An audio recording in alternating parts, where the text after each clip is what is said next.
tonight from Staten Island officials about a spike in mailbox phishing. That's when thieves access mailboxes and steal items like debit cards and checks. Congresswoman Nicole Malliotakis and Staten Island Borough President Vito Fossella says that many people have recently had checks stolen in the mail. They're encouraging anyone who's been a victim to come forward. Local residents, if they are a victim of check fraud, to notify their local precinct and file a report.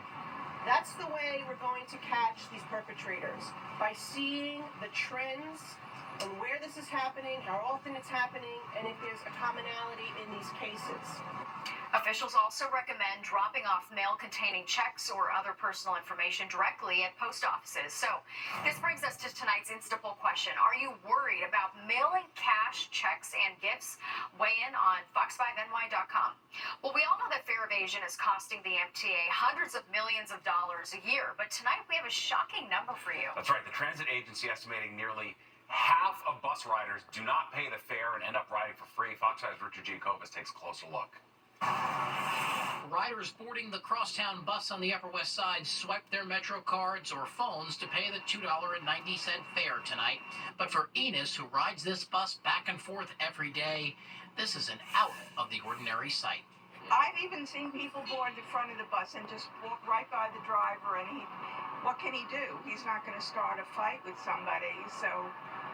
But mostly, of course, the back of the bus. Enos is talking about fare evaders. According to the MTA, nearly half of its 2 million bus riders aren't paying the fare, a dramatic increase from just before the COVID-19 pandemic, when around 20% didn't pay up. MTA President Janno Lieber blames old habits that developed during the pandemic, when bus fares were effectively eliminated for months.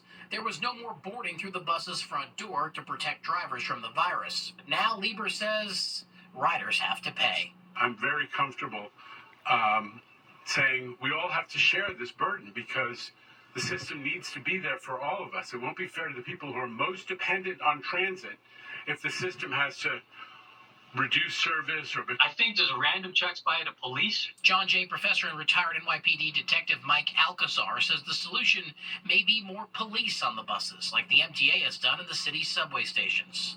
We can't afford to have police officers on every bus, but we can randomly have them take the bus. That enough might be a deterrent. The MTA president saying this week that adding police on the buses like they have on the subway just won't work. There are more than 5,800 individual buses making thousands of stops across the city every day. So what's the solution?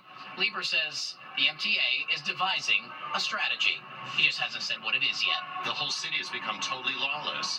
I mean, I feel like I'm living in a third world country, and I used to live in third world countries. The bus is crowded. You can't get on. People go out the back door. That's what happens. On the Upper West Side, Richard Giacobas, Fox 5 News. It's a tough one. I mean, it's true. What's the driver going to do about it? Yeah. Well, wake-up call for millennials and Gen Xers. New research revealing they're at a higher risk for more than a dozen types of cancer. Plus this. He sped through 5 crosswalks, nearly hit other pedestrians, other cars, and then he ran that red light.